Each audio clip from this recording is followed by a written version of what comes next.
कृपा करो मुझ ऊपरे सुख निधि सहजानंद।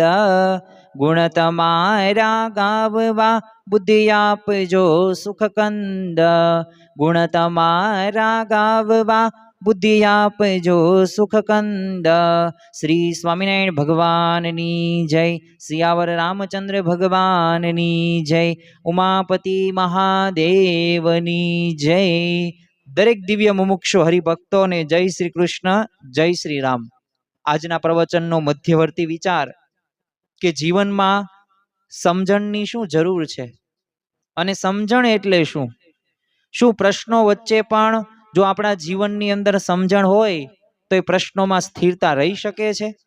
અને સમજણથી આપણા જીવનની અંદર શું ફાયદો થાય છે? તો આજે આપણે એ સમજવાનો પ્રયત્ન કરીશું। આમ તો ગુણાતીતાનંદ સ્વામીએ પહેલા જ પ્રકરણની 339મી વાતની અંદર કહ્યું છે કે ઉધો રે સંત સુખી રે સંસાર में, राजा भी दुखिया रंक भी दुखिया धनपति दुखित विकार में, विना विवेक भेख सब दुखिया झूठो तन अहंकार में। એટલે કે સમજણ જેના જીવનની અંદર છે તો એ જ પોતે સુખી છે।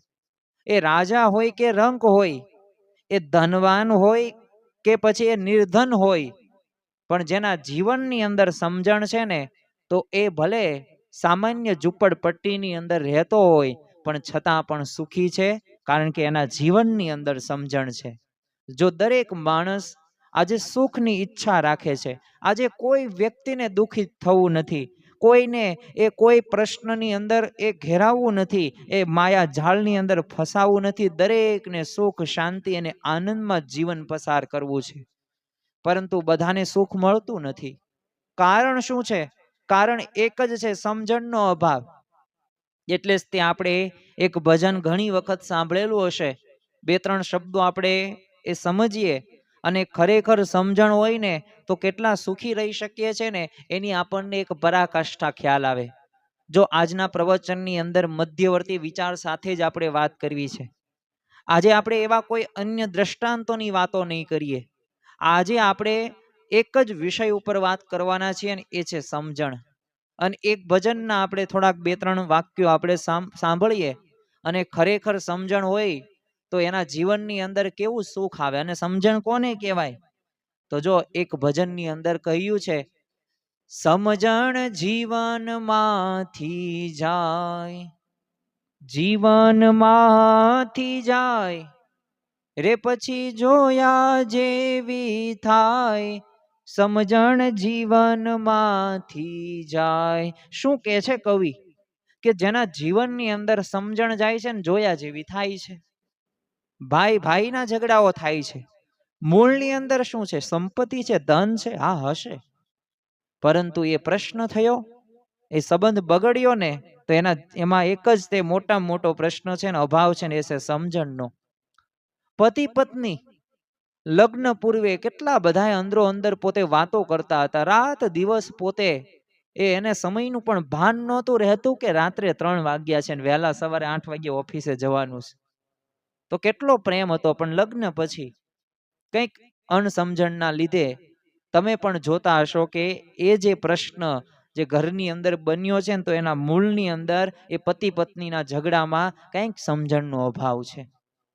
જમવા બેઠા, ખાટું બન્યું જમવામાં, અને જો ત્યારે તમે સમજણ ન રાખીને તો તમારા પત્ની કે તમારા માતૃશ્રી કે તમારા બહેન સાથે તમે ઝઘડો કરશો અને એ ઝઘડાથી 2-3 દિવસ ઘરનું વાતાવરણ આખું તંગ બની જાય છે। કોણ નથી જાણતું? બધાય જાણે છે, પણ એના મૂળની અંદર શું છે? સમજણનો અભાવ। એક પિતા અને એક પુત્ર, પિતા રહ્યા ને એ પોતાના પુત્રની ભલા માટે જ કાર્ય કરે છે, પણ તમે જુઓ કે કંઈક સમજણનો અભાવના લીધે એ પિતા અને પુત્ર વચ્ચેનો સંબંધની અંદર પણ એ મધુરની જગ્યાએ કડવાશ પ્રગટે છે। એનું કારણ શું? સમજણનો અભાવ। એટલે સમજણ જ્યારે જીવનમાં જાય છે ને ત્યારે જોયા જેવી તો થાય જ છે। આ વાત તો 100% સાચી વાત। અને આગળ આ ભજનની અંદર કડીની અંદર સમજવા જેવી વાત કરી છે, પિતાજીના વચન ખાતર રામ જીવનમાં જાય, પિતાજીના વચન ખાતર રામ જીવનમાં જાય. તમે જો કે પિતાજીના વચન ખાતર રામ જીવનમાં જાય. એક પિતાનું વચન, એ રઘુકુલ રીત સદા ચલી આયે, પ્રાણ જાય પણ વચન ન જાય. એ તમે જો કે 14 વર્ષનો એ વનવાસની અંદર એ ભગવાન રામે ફરિયાદ નથી કરી. એ સીતા માતાએ પણ એમ નથી કહ્યું કે હું તો રાજકુંવરી હતી અને મારી પાસે ધન સંપત્તિ હતી, હું તો જાઉં છું મારા માયકાની અંદર, મારા પિયરની અંદર, મારે અહીંયા રહેવું નથી. તો જો ન એવી ફરિયાદ કરી, સમજણ, એ લક્ષ્મણની સમજણ જોવો તમે, અને એ રામની સમજણ જોવો કે દશરથ રાજાએ કીધું નહોતું ને પણ છતાં પણ એ જ્યારે જાણ થઈને ત્યારે એક પણ ફરિયાદ નથી કરતા. જો આને સમજણ કહેવાય. છે આવી સમજણ આપણા જીવનની અંદર? ઘરની અંદર આવા પ્રશ્નો બને ત્યારે આપણે જજ બની જતા હોઈએ છીએ, વકીલ બની જતા હોઈએ છીએ, પોલીસ બની જતા હોઈએ છીએ. અરે આપણા પિતા રહ્યા ને એના પિતા આપણે બની જઈએ છીએ. બોલો, આપણે તો એમના પુત્ર છીએ, પુત્રી છીએ, છતાં આપણે પિતા બની જઈએ, દાદા બની જતા હોઈએ છીએ આપણા પિતાના. બોલો, તો એ પરિસ્થિતિ શું દર્શાવે છે? કંઈક તો સમજણનો અભાવ છે અને એના જ લીધે પ્રશ્ન થાય છે. અને હવે જો આપ આજના સમયની કેવી પરિસ્થિતિ ભજનની અંદર કહ્યું છે, પહેલા તો આ એક પિતાજીના વચન ખાતર રામ જીવનમાં જાય, પિતાજીના વચન ખાતર રામ જીવનમાં જાય. પણ હવે જે કહે છે, આજનો રામલો વૃદ્ધાશ્રમમાં, આજનો રામલો વૃદ્ધાશ્રમમાં, એને બાપને મેળવા જાય, સમજણ જીવનમાંથી જાય, જીવનમાંથી જાય રે પછી જોયા જેવી થાય, સમજણ જીવનમાંથી જાય. તમે જુઓ કે આજનો રામલો, તુકારે શબ્દ કવિ વાપરે છે. રામ ભગવાનને કોઈ દે રામલો ન કહેવાય. પણ શા માટે કહ્યું? કારણ કે આજનો રામલો એટલે આપણે સર્વ કોઈ રામલા. આજનો રામલો કે આ કળયુગનો આ યુવાન કે જે પોતે કંઈક ભૌતિક સુવિધાઓ કે કંઈક વધુ મેળવવાની અપેક્ષા કે અધૂરો બન્યો છે, અધીરો બન્યો એવો છે કે પોતાના જીવનની અંદર એના માતા પિતા તરીકે આપણે આપણા ઉપનિષદોના વાક્યો ભૂલ્યા. માતૃદેવો ભવ, પિતૃદેવો ભવ, આચાર્ય દેવો ભવ. આપણે ગુરુ બ્રહ્મા, ગુરુ વિષ્ણુ, ગુરુ દેવો મહેશ્વર ભૂલ્યા. આપણે સર્વ ભવતુ સુખીને સર્વે સંતુ નિરામયા ભૂલ્યા. આપણે એ ભૂલ્યા કે જેમ ગણપત દાદાએ એ શિવજી અને પાર્વતીજીને પ્રદક્ષિણા કરીને તો આખી પૃથ્વીની પ્રદક્ષિણા પૂરી કરી, એ આપણે એવી સમજણ ભૂલ્યા. એ સમજણના અભાવે આપણે શું કરીએ છીએ? વૃદ્ધાશ્રમમાં આપણા માતા પિતાને ભૂલો ભલે બીજું બધું, મા બાપને ભૂલશો નહીં, અગણિત છે ઉપકાર એક, કદી વિસરશો નહીં. પણ આપણે ભૂલી જઈએ છીએ. આપણી માતાએ આપણને મોટા કરવા માટે એ જે પ્રયત્નો કર્યા, એ જે 24 કલાક જાગ્યા, પણ એ ભૂલી ગયા. આપણે એ ભૂલી ગયા આપણા માતાનો, આપણો વાત્સલ્યનો એ પ્રેમ. આપણે ભૂલી ગયા આપણા પિતાની એ કરુણાભીની આંખો. આપણે ભૂલી ગયા કે આપણા સપનાઓ પૂરા કરવા માટે એમના સપનાઓને એમને દબાવીને બેઠા છે. ભૂલી ગયા. સમજણનો અભાવ. શક્તિ હોય પણ જો સમજણ ન હોય ને તો વિનાશ જ થાય છે. અરે સંપત્તિ તમારી પાસે હોય પણ જો સમજણ ન હોય ને દુઃખ જ થાય છે. અરે ભક્તિ હોય પણ જો સમજણ ન હોય ને તો માર્ગ ભટકી જવાય, આધ્યાત્મિક માર્ગે સ્થિતિ સુધી ન પહોંચી શકો. એટલે જીવનમાં સૌથી મોટી જો સંપત્તિ હોય ને તો એ ધન, પૈસા કે આવડત કે કળા નથી, એ સમજણ છે. જેના જીવનમાં જેટલી સમજણ ને એટલા વધુ પોતે સુખી રહી શકે. આપણને ઘણી વખત એવો પ્રશ્ન પણ થાય, જો આજે આપણે આ સમજણ વિષયનું જ પોસ્ટમોર્ટમ કરવાના છીએ, કારણ કે જીવનમાં દરેકને સુખી થવું છે. આપણે દરેકનો એક પ્રશ્ન છે કે સુખનું સરનામું આપો, જીવનમાં કોઈ એક પાના પર એનો નકશો છાપો. કોઈ મને સુખનું સરનામું આપો. આપણે સરનામું એમ ગોતીએ છીએ કે હું અહીંથી સુખ લઈ લઉં, અહીંથી સુખ લઈ લઉં, અહીંથી સુખ લઈ લઉં. પણ એમ સુખ નહીં પ્રાપ્ત થાય. સમજણ કેળવો, સુખ પ્રાપ્ત કરો. સમજણ એટલે શું? આ પણ એક મોટો પ્રશ્ન છે. આપણી દરેક પ્રકાર વ્યક્તિની અલગ અલગ. Every Indian is philosopher. દરેક ભારતીય તત્વચિંતક છે. પોતાના દ્રષ્ટિકોણ એની પાસે હોય જ છે, સલાહ સૂચન હોય જ છે.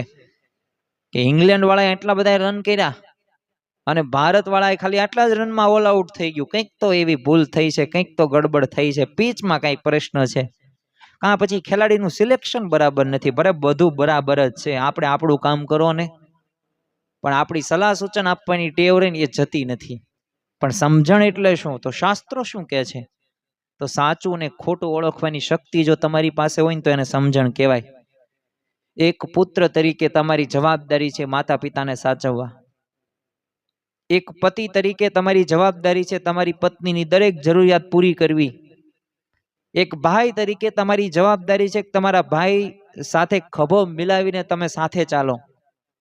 પણ નથી, સાચું ખોટું નથી ઓળખી શકતા. એટલે જ પ્રશ્ન થાય છે ને, ક્યારે શું બોલવું, ક્યારે શું ન બોલવું ને એની બુદ્ધિ તમારી પાસે હોવી જોઈએ. અને બોલે એના બોર વેચાય, પણ ન બોલે એના 9 ગુણ પણ પાછા છે. આ તમને ખબર હોવી પડે.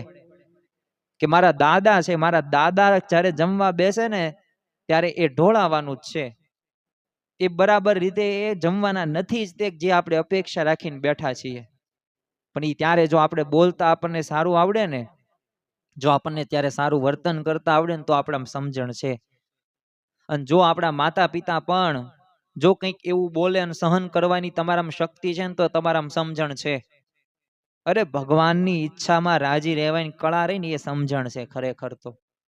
અને ખરેખર શાસ્ત્ર ને સત્પુરુષ ના પ્રમાણો છે ને એ આપણે લઈએ ને ત્યારે આપણને ખ્યાલ આવે કે તમે જો નિર્ણય યોગ્ય રીતે લઈ શકો છો ને એવી તમારામાં આવડત આવી ગઈ તો સમજી લેવાની સમજણ તમારા જીવનમાં છે. અને જીવનમાં બનતી દરેક ઘટનામાં ભગવાનનો હેતુ જોવાની દ્રષ્ટિ જો તમારામાં છે, ભગવાન સર્વ કર્તાસ્મિ સર્વ રક્ષક સર્વ દયાળુ હ.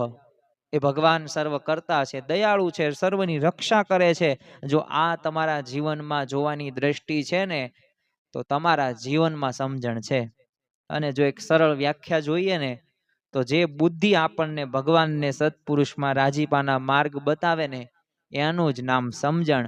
અને જેના જીવનમાં એવી સમજણ છે એને કોઈ પણ પ્રકારનો પ્રશ્ન નથી. અને જો બાકી સંપત્તિ તો ગમે એટલી હશે પણ સંપત્તિ કંઈ કામમાં નહીં આવે. તમે જો એક જ આપણે સર્વે જોઈએ 2005ની અંદર ટાઈમ્સ મેગેઝિનમાં એક વર્લ્ડ હેપીનેસ સર્વે આવેલો અને એમાં અલગ અલગ દેશોના કુલ 20,000 લોકોના ઇન્ટરવ્યુ પરથી એક તારણ કાઢવામાં આવેલું કે જે આપણા મનની અંદર ઘણી વખત એવો પ્રશ્ન રહેશે ને કે મારી પાસે સંપત્તિ જાજી આવી જાય ને એટલે હું સુખી થઈ જાઉં, બલ્લે બલ્લે થઈ જાય, જલસા પડી જાય. પણ એની અંદર આવ્યું કે more money does not brings more happiness, કે વધુ પૈસાથી વધુ સુખ મેળવી શકાતું નથી. અને તમે જો આ વાત વિશ્વના કહેવાતા ઘણા બધા એ ધનપતિઓના જીવનમાં ઊંડા ઉતરતા આપણને સત્ય પણ લાગે જ છે. અને ઘણા બધા તમે જો કિંગ સોલોમન છે, એલ્વિસ પ્રેસ્લી છે, સિકંદર છે, માઇકલ જેક્સન છે, તો આ બધાના જીવનની અંદર ભલે ધન સંપત્તિ પાછળ પોતે ભાગ્યા, દોડ્યા, બહુ દોડ્યા, સ્પીડ બહુ પકડી, પણ અંતે શું એમને મળ્યું છે?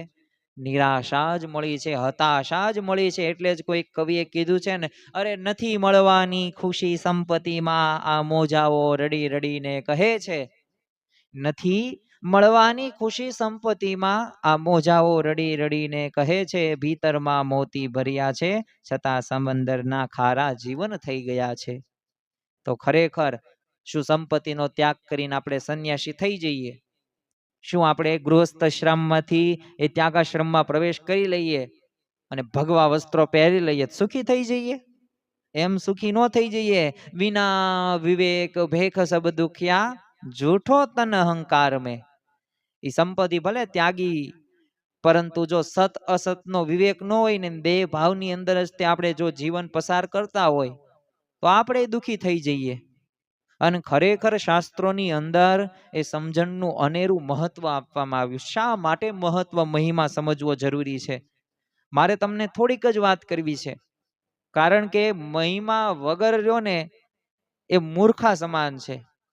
જેમ નાણા વગરનો નાથિયો નાણે નાથા લાલ, મહિમા વગરનો મૂર્ખો મહિમાથી માલામાલ. તેમ આપણા જીવનમાં જો સમજણ હોય, જો મહિમા હોય તો કાર્ય થાય. ગુણાતીતાનંદ સ્વામીએ જ તે પેલા પ્રકરણની જ પેલી વાતની અંદર શું કીધું કે મહિમા જેવું બીજું કોઈ મોટું સાધન નથી. તમે જો પૈસાનો મહિમા જેને છે, રાત દિવસ એને મેળવવા માટે કેવા પ્રયત્નો કરે છે. તો જો મહિમા છે તો એ માટે રાત દિવસ દોડે છે. કોઈકને શિક્ષણનો મહિમા હોય તો દિવસની બોલો 15-17 કલાક સુધી પોતે મહેનત કરે છે, તૈયારી કરે છે. કેમ? શિક્ષણનો એને મહિમા છે. તો એમ આ સમજણનો પણ મહિમા આપણે સમજીએ ને તો આપણા જીવનમાં સમજણ આવે. શ્રીમદ ભગવદ્ ગીતા કે જે શ્રી કૃષ્ણ ભગવાન અને અર્જુન વચ્ચેનો એક દિવ્ય સંવાદ છે. એક અર્જુનના પ્રશ્નો નથી, આપણા સર્વ કોઈના પ્રશ્નો છે. આપણા વતી અર્જુન એ શ્રી કૃષ્ણ ભગવાનને પ્રશ્નો પૂછે છે. અને તમે જુઓ કે એની અંદર જ તે ભગવાન શ્રી કૃષ્ણ પોતે અર્જુનને કહે છે કે વિવેક વાળો મનુષ્ય સુખ દુઃખમાં સમાન રહે છે. અને જો સમજણ વાળો માણસ છે ને એ પરિસ્થિતિથી એ હલતો નથી, એ પરિસ્થિતિનો સામનો કરે છે. અને એને જ બ્રાહ્મી સ્થિતિ વાળો કહેવાય. જો આપણા સર્વ કોઈના જીવનની અંદર plus and minus, ups and down, આગળ પાછળ, સુખ દુઃખ આવવાનું જ છે. જન્મ લીધો છે, આ જન્મની અંદર મનુષ્ય દેહમાં એવા પ્રશ્નો આવશે. દેહ છે નરક, રોગ છે, રોગનું જ ઘર આ દેહ છે, રોગ આવવાના જ છે એવા. પણ એમાં સ્થિરતા ક્યાં આવે? તો સમજણ જો આપણા જીવનમાં આવે ને તો સ્થિરતા આવે. શ્રીમદ ભાગવત મહાપુરાણ છે તો એની અંદર ઘણી બધી જગ્યાએ તમે જો સત્સંગની વિવેક એને જીવનનું સાચું ધન ગણાવ્યું છે. કેમ? કારણ કે એ હશે ને તો એ પરિસ્થિતિ સુધી આપણે આગળ વધી શકીશું. અરે વચનામૃત તમે જો શ્રીજી મહારાજની પરાવાણી સમાન, ગાગરમાં સાગર સમાન. એ ગ્રંથની અંદર પણ સ્વામિનારાયણ ભગવાન શું કહે છે કે ભગવાન અને ભગવાનના સંતને ઓળખવાની સમજણ રહીને એ જ સૌથી મોટી છે. અને એ સમજણ જો આપણા જીવનમાં કલ્યાણ થઈ જાય ને તો અવશ્ય નિશ્ચિત કલ્યાણની પ્રાપ્તિ થાય છે. આપણને લાભ થાય છે અને થાય જ છે. એટલે જીવનમાં જ્યારે પણ એવા પ્રશ્નો આવે ને ત્યારે સમજી લેવાનું કે આપણને ભગવાન છે ને વધુ મજબૂત કરવા માગે છે. અને બાકી જો સમજણ વગર છે ને શું થાય ને એ પ્રશ્ન આપણા જાતને પૂછીએ ને ત્યારે આપણને ખ્યાલ આવશે. એક જ મારે તમને દ્રષ્ટાંત દેવું છે કે જે દ્રષ્ટાંત આપણા જીવનની અંદર આપણે યાદ રાખવાનું. નાનકડું અમથું ટૂંકું દ્રષ્ટાંત છે પણ સમજવા જેવું છે. એક માણસ પોતે કિંમતી હીરો એને પ્રાપ્ત થયો, પણ કિંમતી હીરો પ્રાપ્ત થયો પણ છે ને સામાન્ય પથ્થર પોતે સમજે એને, અને એની કઈ કિંમત એને ન સમજાણી અને ફેંકી દીધો. જો વસ્તુ તો બરાબર એને મળેલી હતી, કિંમતી હીરો જ મળેલો હતો, એમાં કઈ ખામી નહોતી. ખામી ક્યાં હતી? સમજણમાં ખામી હતી. એમ આપણા જીવનની અંદર પણ છે ને ભગવાન મળ્યા, સંત મળ્યા, સત્સંગ મળ્યો.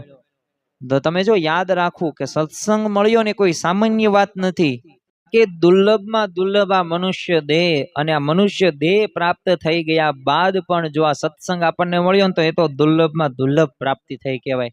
કારણ કે સદગુરુએ શાનમાં સમજાવ્યું રે લોલ, સત્સંગ વિના રે સુખ કાંઈ નથી રે લોલ. આપણે સર્વ કોઈ સુખ પાછળ જ દોડીએ છીએ, સુખ જ મેળવવું છે. તો જો આ સત્સંગથી આ પ્રાપ્ત થાય છે. આવા ભગવાનને, આવા સંતને આવો સત્સંગ મળ્યો, પણ જો સમજણ ન હોય ને તો પાછું એનું મૂલ્ય પણ સમજાતું નથી. જો સમજણ તમે જીવનમાં રાખો ને તો 5 મુખ્ય લાભો થાય. અને એ લાભો કેવા છે? તો એ લાભોથી તમે જીવનમાં વિપરીત પરિસ્થિતિઓમાં તમે સ્થિર રહી શકો. પ્રથમ તો કેવો કે આપણે નિર્ણયો જો સાચા લઈ શકતા નથી. કેના લીધે? સમજણના અભાવના લીધે. તો જો સાચા નિર્ણયો આપણે લઈ શકીએ છીએ, જીવનમાં ઉતાવળ ન થાય. ઘણી વખત આપણને કેવું હોય છે કે આ વસ્તુ આમ કરવી છે, આમ કરવી છે, એમ કરવી છે, પણ એમ નહીં. સાચું શું છે? સાચો નિર્ણય એ જ તમને સુખી કરે અને એ જ તમારા ધ્યેય સુધી આગળ પહોંચાડે. આપણે જો બે બાકડા બની જતા હોઈએ છીએ એવી પરિસ્થિતિઓ વચ્ચે, પણ એ પરિસ્થિતિમાં સ્થિરતા માટે એમાં એક ભગવાનને, સંતનો એક રાજીપાના વિચાર સાથે જો આગળ વધવું હોય ને તો અવશ્ય આપણા જીવનમાં એવી સમજણ આપણે પ્રાપ્ત કરવાની છે. તો મોટામાં મોટો લાભ કહી શકાય. કારણ કે સાચા નિર્ણયો એ જ તમને સફળતા સુધી પહોંચાડે છે અને એ જ સુખ તરફ પાછળ પહોંચાડે છે. પણ ઘણી વખત કેવું હોય છે કે આપણું અભિમાન રહ્યું ને એ સાચા નિર્ણયો લેવા દેતું નથી, એટલે અણસમજણ છે. નીલકંઠ વર્ણી તમે જો નેપાળની અંદર, એમાં એક મહાત્માને એક ભેટો એમને થયેલો. આ મહાત્માની વિશેષતા હતી, આખું વર્ષ છે ને પોતે તદ્દન નિરાહાર રહે, વર્ષમાં ખાલી એક વાર જ ગુફામાં જ બહાર આવે. પરંતુ નીલકંઠ વર્ણી કહેવાથી ગુફામાં જ બહાર આવવાના સમયે બધાને કહી દીધેલું તમારે આ વખતે કોઈ સન્માન કરવા જવાનું નથી, અને કોઈ સન્માન કરવા ગયું નહીં. હવે આ મહાત્મા તો ગુફામાં જ બહાર નીકળ્યા, મનમાં અપેક્ષા, ઈચ્છાઓ કે ઢોલ નગારા લઈને આવ્યા હશે, માળાઓ, બધી પૂજા અર્ચના કરશે, મારીને ખાવાનું મિષ્ઠાનો લાવ્યા હશે. જોયું કોઈ નહીં, અને એવું બોલ્યા કુછ બી નહીં, અને બોલો મહાત્મા મરી ગયા. તો જો માનના આધારે એ જીવનારા આવા મહાત્માઓ હોય છે, ઘણા બધા દુઃખી હોય છે. તો એના લીધે જો ખરેખર સંપત્તિ કે સંસાર ત્યાગ કરવાથી એમ પાસ સુખ પણ થવાશે નહીં, એ માન મૂકવું પડશે, સાચા નિર્ણયો લેવા પડશે. જો એક મોટામાં મોટો લાભ તો એ થાય છે કે સમજણ જેના જીવનમાં હશે ને એ વ્યક્તિમાં સંબંધો પણ સારા રહેશે. આજે તમે જો કળયુગની અંદર સંબંધો આપણે બહુ બગાડીએ છીએ, પણ એના મૂળની અંદર જ્યારે તપાસ કરીએ ને ત્યારે સમજણનો અભાવ જ હશે. જે રીતે આપણે સંબંધોમાં એ મીઠાશ રાખવાના પ્રયત્નો કરવાના છે ને એવા સમજણથી આપણે કરતા નથી. અને એ નથી સમજણને એટલે જ તે પતિ પત્નીના, ભાઈ ભાઈના પ્રશ્નો, સાસુ વહુના પ્રશ્નો. અરે યાદ તો કરો આપણો ઇતિહાસ, એ ગંગા સતી પાનબાઈને એક સાસુ પોતાની પુત્ર વધુને કેવો ઉપદેશ આપે છે, કેવી સમજણ હશે તો જ આ થઈ શકે ને. એક ખાલી હું તમને કહું, વીજળીના ચમકારે મોતીડા પરોવો પાનબાઈ. વિચાર તો કરો કે આ એક વાક્ય, વીજળીના ચમકારે મોતીડા પરોવી લ્યો પાનબાઈ, એ કોઈ સામાન્ય વાક્ય નથી.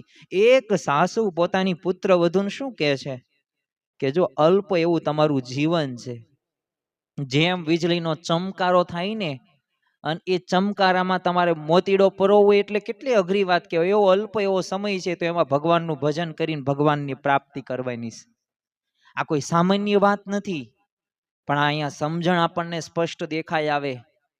આજે સાસુ અને પુત્ર વધુના પ્રશ્નો દિવસે ને દિવસે વધતા જોવા મળે. સાસુ અને વહુ જે આપણે કહીએ છીએ, એના મૂળની અંદર શું છે કે સમજણ નથી. ખાવાની અંદર ક્યારેક ખાટું, મોળું, તીખું બની જાય. સમય પ્રમાણે કંઈક એવી વ્યવસ્થા બદલાય, પણ જૂની પુરાણી રૂઢિની અંદર જો આપણે જીવન જીવતા હોય ને તો ખરેખર એ આપણી ભૂલ છે. અને સમજણ વાળો માણસ છે ને ઝઘડો વધારતો નથી. પાછું એ તો યાદ જ રાખવું. એટલે તમારામાં સમજણ છે કે નથી ને એ સમજી લેવાનું, તમે ઝઘડાખોર છો કે નથી. જો છો તો સમજી લેવાનું સમજણનો અભાવ. જો સમજણ હોય ને તો દુઃખ પણ ઓછું લાગે. આજે જીવનમાં નાની નાની બાબતોની અંદર આપણને દુઃખ લાગે છે, પણ જો જેના જીવનમાં સમજણ હશે, ભગવાનની જેવી ઈચ્છા. પ્રહલાદજીના જીવનમાં કેવા દુઃખો આવ્યા, છતાંય પણ એમને શું સમજણ રાખી કે આ ભગવાન મારી રક્ષા કરવાના જ છે ને કરે જ છે, હું તો ભગવાનનું ભજન નહીં મૂકું. અને ખરેખર આપણે સર્વ કોઈએ ભક્તિ મજબૂત કરવી છે, તો જો સમજણ હશે ને તો કોઈનો અભાવ અવગુણ ના તો પડશું જ નહીં. અને આપણું એક જીવન પણ સફળ બનશે અને આપણે ભગવાન સુધી પહોંચી શકીશું. એક સરસ મજાના હું તમને થોડાક એવા દ્રષ્ટાંતો આપું કે જે દ્રષ્ટાંતો લૌકિક છે, પણ આ ઉદાહરણો રહ્યા આપણા જીવનની અંદર આપણે યાદ રાખવા જેવા છે. હવે જો ખરેખર તો બાળકને છે ને કોઈક આમ ભડકો થાય, કંઈક આમ લાઈટ થાય ને બહુ ગમે, અતિશય ગમે, ઠેકડા મારે. એટલે તે જો આપણે ચૂચૂ જેવા છે ને આપણે શૂઝ લઈ દઈએ બાળકને, તો બાળકને આમ આગ પણ સુંદર લાગે. હવે એ તો હાથ મૂકવાની જ, પણ માં કોણ, માં રોકશે. કેમ? કારણ કે તું દાજી જાશ. જો બાળક સમજે નહીં, સમજણ આવે પછી બચી શકે ને. તો એમ છે ને આપણને શાસ્ત્રો આપણને રોકે છે, પણ શાસ્ત્રોની વાતો આપણને છે ને જૂની પુરાણી લાગે છે, પણ એ ખરેખર શાસ્ત્રોના નિયમો, એ નિયમો રહ્યા ને એ જ આપણને સુખી કરે. એટલે જ તે વિશ્વ વંદનીય પ્રમુખ સ્વામી મહારાજ કહેતા કે ધર્મના બંધન એ બંધન નથી પણ મુક્તિના સાધનો છે. એટલે શાસ્ત્રોમાં આપેલા જે નિયમો છે ને એ નિયમો આપણા સુખ માટે છે, આપણા લાભ માટે છે, આપણે આગળ વધીએ ને એના માટે જ નિયમો બનાવવામાં આવ્યા છે. જેને નિયમોનું પાલન કર્યું છે એ પોતે આગળ વધી શક્યા છે. તમે જો કે લાલ સિગ્નલ જેને તોડ્યો, ટ્રાફિક સિગ્નલ હોય, તો એ શું કે મને ઉતાવળ હતી. પણ અકસ્માત થાય તો એના મૂળની અંદર શું છે? ઉતાવળ કરી, પણ જો શિસ્તનો ભંગ કર્યો. એમ ઉતાવળ કરતા છે નિયમ છે ને મોટો છે. નિયમને તમે આધીન રહ્યો ને તો વાંધો ન આવે, નકર અકસ્માત થઈ જાય તો ટાંગા બાંગા ભાંગી જાય, પછી ફરી વખત ટાંગા ઉગે નહીં, એમનામ જ નાખવા પડે. તો એવી સમજણ આપણા જીવનની અંદર રાખવી પડે. કોઈક દર્દી હોય, હોસ્પિટલમાં દાખલ કર્યો હોય, ડોક્ટરને શું ફરિયાદ કરે, મને કડવી દવા નથી પીવી, મારે ઇન્જેક્શન નથી લેવું. ડોક્ટર શું કે દવા જો કડવી જ છે પણ ફાયદાકારક છે. ઇન્જેક્શનની ભલે તને સોય થોડીક તને વાગશે, કીડી ચટકો પડે એટલું જ વાગશે, પણ એ તારા હિત માટે છે, લાભ માટે છે. એમ ભગવાનની આજ્ઞા રહીને એ પણ ક્યારેય કઠિન લાગે પણ કલ્યાણકારી જ હોય છે. અંતે એનાથી લાભ જ થાય છે. અરે સંતો ભક્તોના જ્યારે જીવન પ્રસંગો જોઈએ ને તો પણ આપણને ખ્યાલ આવે. જો સંત રહ્યાને સમજણ છે ને એ જ સુખી સંસાર મેં છે. અને સંત એટલે શું? સમજણ વાળા હોય. એ પછી ગૃહસ્થ હોય, ત્યાગી હોય. ગુણાતીતાનંદ સ્વામી શું સમજાવે છે કે સુખ કે દુઃખ રહ્યો ને પદાર્થમાં કોઈ યોગ કે વિયોગમાં નથી, પણ મનની છે ને સમજણની અંદર છે. અને સારામાં સારો ભાવ તો આઈસ્ક્રીમ તમે જો આપો, આખી દુનિયાનો સારામાં સારો, કાજુ બદામ કિશમિશ બધું નાખ્યું ન હોય, ઠંડામાં ઠંડો. આમ તો ચોમાસાનો અત્યારે સમય છે, પણ છતાં તમને આઈસ્ક્રીમ આપ્યો ને તમે ખાતો, પણ એ સમયે કોઈક તમને ગાળ આપી જાય તો તમારું મન કેવું અસ્વસ્થ થઈ જાય. આઈસ્ક્રીમનું સુખ આવે કે ન આવે? ન આવે. કેમ ન આવે? ખબર છે. કારણ કે આ મારા જીવનની અંદર એ આ ગાળ કેમ મન દઈ ગયો? તો આઈસ્ક્રીમ તો સાઈડમાં પડ્યો રે. તો આઈસ્ક્રીમમાં સુખ છે કે પછી મનની સમજણમાં? તો મનની સમજણમાં સુખ છે. આઈસ્ક્રીમમાં સુખ હોય, ગાળો આપવા વાળો આવે તો એને તેમ કાંઈ રિએક્શન ન કરો. તમે જો ભાદરાના ડોસાભાઈ હતા તો સૂકો રોટલો પોતે ખાતા હતા, પણ બોલો સમજણના પ્રતાપે આનંદમાં રહી શકતા. કોઈકે કીધું કે શું આ લુખું લુખું જમે? અને ત્યારે શું કીધું? લુખું જમે ને હરામનું ખાઈશ, હું તો ભગવાનને યાદ કરીને ખાઉં. આ ભાદરાના ડોસાભાઈ હતા. એટલે જ ખરેખર એ જ્ઞાન વિના દુઃખ પાવત દુનિયા. એ જ્ઞાન નથી ને તો આખી દુનિયા દુખી છે. અને દુઃખનું કારણ સમજણનો અભાવ જ છે. એટલે જ નિષ્કવાન સ્વામીએ પણ પોતે કહ્યું છે, સખી સમજણમાં ઘણું સુખ છે, એવું માં તમરે જાણજે મનમાં. તો જો આજે આપણે સૌ કોઈ ભેગા થયા છીએ ને તો આ મધ્યવર્તી વિચાર સાથે મળ્યા છીએ કે જીવનમાં સમજણની શું અગત્યતા છે, શું મહત્વતા છે. પણ આ સમજણને આપણા મનની અંદર આપણે એવી ઇન્સ્ટોલ કરીએ ને, એવી ડાઉનલોડ કરીએ ને કે તરત કામમાં આવે. જેમ ફોનમાં એપ્લિકેશન ડાઉનલોડ કરી હોય ને તો તરત કામમાં આવે. ઓહો, અહીંથી અહીં જવું છે, ચાલો તરત તે વેર ઇઝ માય ટ્રેન, તરત તે ટ્રેનમાં આપણે સર્ચ કરી નાખીએ. તો એવી જ રીતે આપણા જીવનમાં પણ એવી સમજણો આપણે ઇન્સ્ટોલ કરીએ કે કામમાં આવે. અને જો એ કામમાં આવશે ને તો આપણને લાભ થવાનો જ છે. જેના જીવનની અંદર એ આવી સમજણો છે એ પોતે આગળ વધી જ શક્યા છે. અને તમે જુઓ ગઢપુરના દાદા ખાચર, ગઢપુર જો તારે શ્રીજી સાંભરે રે લોલ. શ્રીજી મહારાજ તો યાદ આવે પણ દાદા ખાચરને યાદ કરવા જોઈએ. કેમ? કેટલી કસોટીમાં પસાર થયા છે. મહારાજે 50 થી 60 વખત એમનો ઉતારો બદલાયો. પોતે ગામ ધણી છે દાદા ખાચર, પોતાનો દરબાર છે, પોતે મુખ્ય વ્યક્તિ છે. છતાંય મહારાજે કીધું આ રૂમમાં નહીં, આ રૂમમાં, આ રૂમમાં નહીં, આ રૂમમાં. 60 વખત ઉતારો બદલો, અભાવ નથી આવતો. અરે મહારાજ ઘણી બધું દૂધ હોય, દહીં હોય, સાકર હોય, ઘી હોય, કેટલું તે પોતે ત્યાં બગાડ કરતા. બોલો, છતાંય તે ક્યારે એવી ફરિયાદ નથી કરી મહારાજ થોડીક વિવેક તો રાખો, થોડુંક તમે બીજા બધા વધુ વાપર્યા બગાડો છો, એનો શું મતલબ? ક્યારેય એવી ફરિયાદ એમને કરેલી નથી. ક્યારેય પ્રશ્ન નથી કર્યો. વિચાર કરો, ભાવનગરમાં એમનો કેસ ચાલતો હતો. મહારાજ દર વખતે એમને ગુલાબનો હાર પહેરાવે, બોલો, અને આશીર્વાદ આપે, કેસ સોલ્વ થઈ જશે. ન થયો. મહારાજ અને શ્રીજી મહારાજ અંતર ધ્યાન થયા ને પછી મહિનાની અંદર પ્રશ્ન સોલ્વ. પણ ક્યારેય દાદા ખાચરને એવો વિચાર નથી આવ્યો કે આને થોડા ભગવાન હોય, આશીર્વાદ આપે, કામ તો થતા નથી. ક્યારે મનુષ્ય ભાવ નથી આવ્યો, દિવ્ય ભાવ જ આવ્યો છે. જો સમજણ હતી. મહારાજ જે પણ કરે છે મારા સારા માટે જ કરે છે, મારા હિત માટે જ કરે છે. તો આ સમજણથી પોતે સુખી રહી શક્યા. જોબન પગી તમે જો, વડતાલનો જોબન પગી કેવો ભયાનક ચોર. આમ જીભડા કાપે એમ માણસના બોલો માથા કાપતો તો એને થોડુંક આમ એટલી સાહજિકતા જ કાર્ય કરતો હતો. પણ ભગવાનને ઓળખવાની સમજણ એને આવી ગઈ, આખું જીવન બદલાઈ ગયું. તો જો સમજણ આપણા જીવન બદલી શકે છે. એટલે જ ગુણાતીતાનંદ સ્વામી પણ પોતાની વાતોની અંદર કહે છે કે સમજણથી મનુષ્યના બધાય પ્રશ્નો ઉકેલાય છે, અને જે ભગવાનને રાજી કરે ને એ જ કરવાનું. પ્રમુખ સ્વામી મહારાજ તો આપણને સર્વ કોઈને કહે છે, કોઈ અપમાન કરે ને તો પણ શાંતિ. કારણ શું? સમજણ હતી એમના જીવનની અંદર, અને માનતા હતા બધામાં ભગવાન છે. બ્રહ્મની મૂર્તિ ભગતજી મહારાજ જાણતા હતા. મહંત સ્વામી મહારાજ પણ તમે જો વારંવાર દિવ્ય ભાવ રાખવાની વાત કરે છે. આ સમજણ અભાવ અવગુણ ઉપર ચોકડી મારવાની કે છે.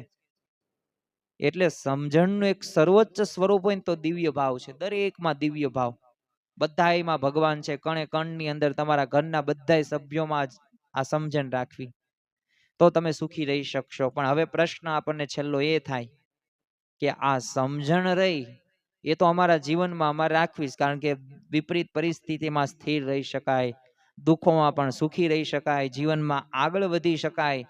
પરંતુ આ સમજણ કેવી રીતે આવે? પ્રથમ તો આ સમજણ છે ને સત્સંગથી આવે. ઘરમાં રહેવાથી, ફોન જોવાથી સમજણ નથી આવતી, પણ મંદિરે જવાથી, સંત સમાગમ કરવાથી, એ શાસ્ત્રોનું પઠન કરવાથી, સદવાંચન કરવાથી સમજણ આવે છે પાછું.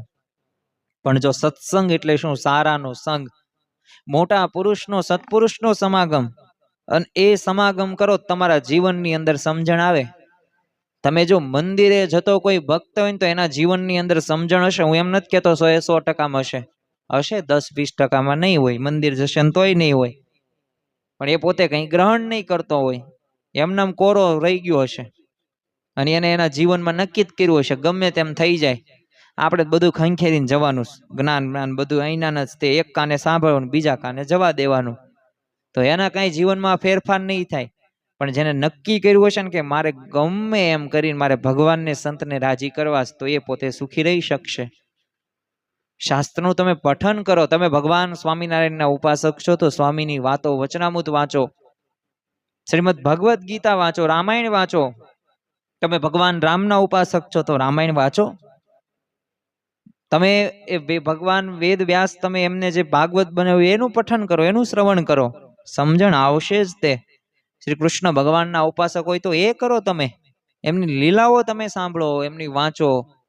તમારા સંતાનોને એમના ચરિત્રો કયો, અવશ્ય સમજણ તમારા સંતાનોમાં પણ આવશે. બીજું, સંતના સમાગમથી, સંત સમાગમ કીજે હો નિશ દિન, સંત સમાગમ કીજે.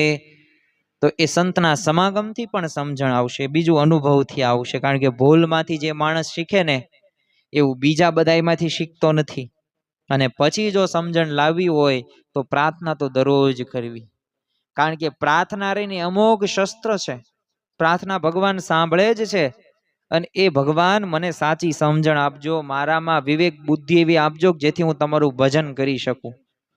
પણ આજના સમયની અંદર જો આપણે સમજણ તો રાખવી જ પડશે, અને એ સમજણ નહીં હોય ને તો આપણે દુઃખી રહેશું. તમે મોબાઈલ વાપરો છો, કંઈ વાંધો નહીં, ઇટ્સ ઓકે, મોબાઈલ વાપરવો જ જોઈએ. આજના સમયની અંદર ટેકનોલોજીનો યોગ છે, પણ તમે કેવી રીતે વાપરો છો એ અગત્યની વાત છે. જો વિવેકથી વાપરો તો વરદાન, જો વિવેક ચૂક્યા તો અભિશાપ. આના જેવું ખતરનાક એક ગેજેટ્સ આજના સમયની અંદર નથી. મોબાઈલથી પ્રશ્નો થાય છે, મોબાઈલથી એ જીવનની અંદર દુઃખો આવે છે, અને આજે મોબાઈલના લીધે જ તે સંબંધોમાં પણ કડવાશના અનુભવો થયા છે, થાય છે, ને થવાના છે પાછા અહીંથી વધુ.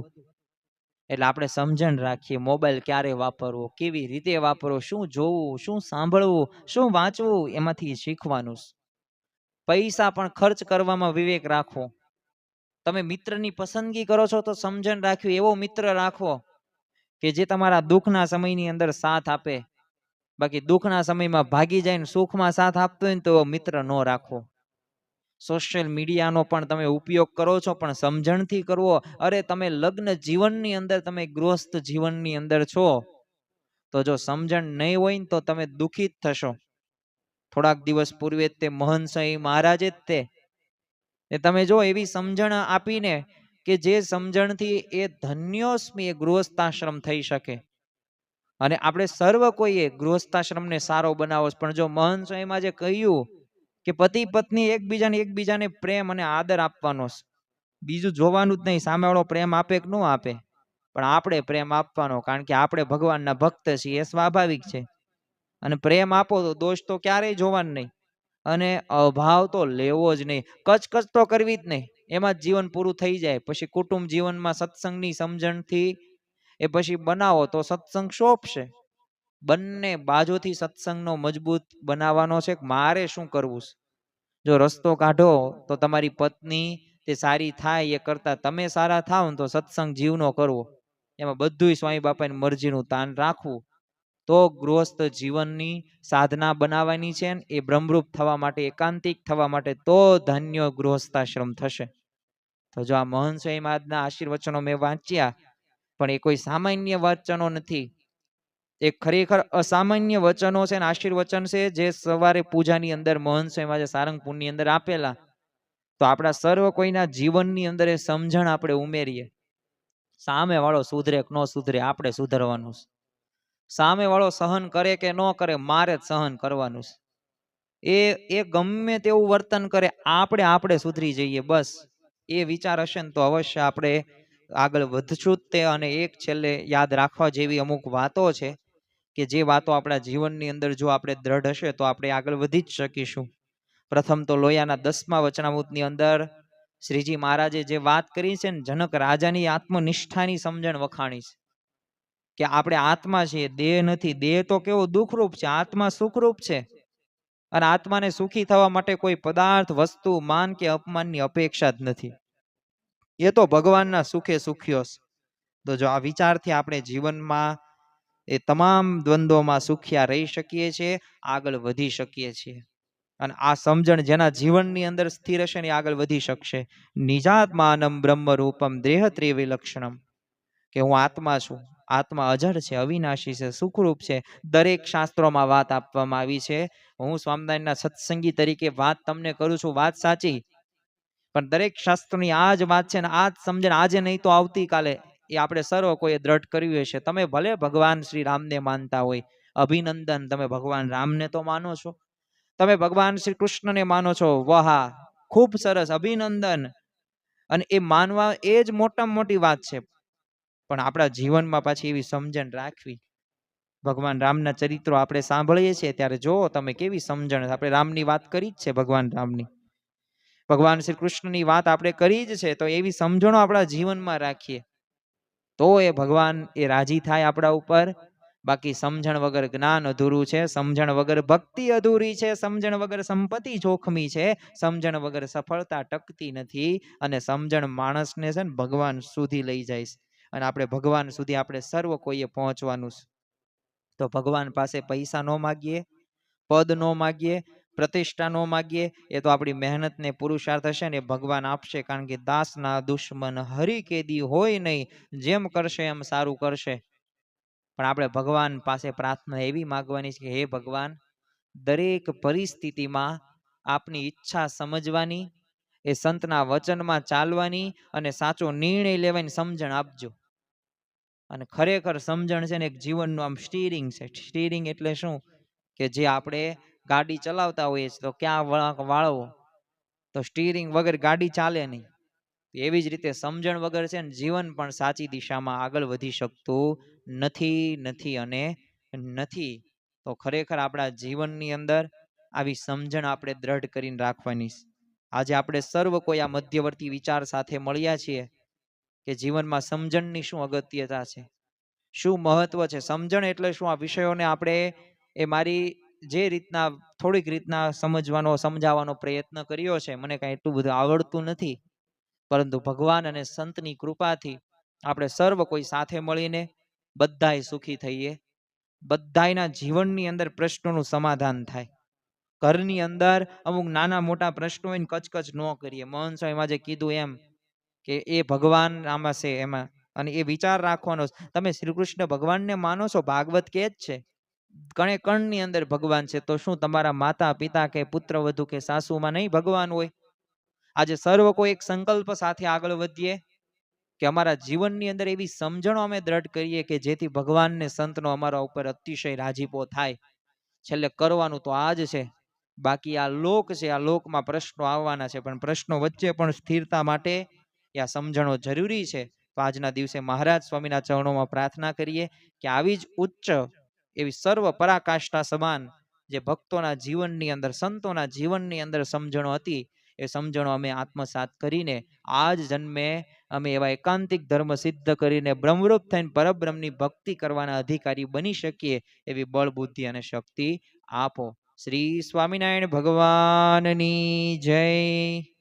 આવા જ આધ્યાત્મિક પ્રવચનો સાંભળવા માટે અમારી ચેનલને લાઈક કરો, શેર કરો અને સબસ્ક્રાઇબ કરવાનું ભૂલતા નહીં.